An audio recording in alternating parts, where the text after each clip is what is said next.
все, что вы говорите или делаете, вы должны делать с учетом того, что это собака. И понимать она вас будет как собака, не как человек. Мы, кстати, в подкасте это обсуждали. Поэтому начинать нужно с правил и границ.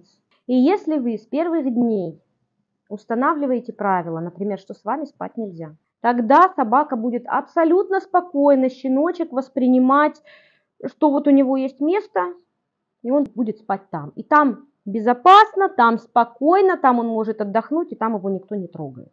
И если вы берете его с собой, да, взяли отпуск,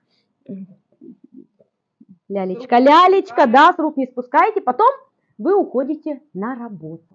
И вот тут что? Вы ушли, да, вы увели с собой зону комфорта, и собака сходит с ума, потому что безопасность она считает в вашем доме только с вами. Как только вы ушли, все, вы зону комфорта увели, зону безопасности увели, все, она беспокоится, она не знает как. Собачка выла, вы пришли.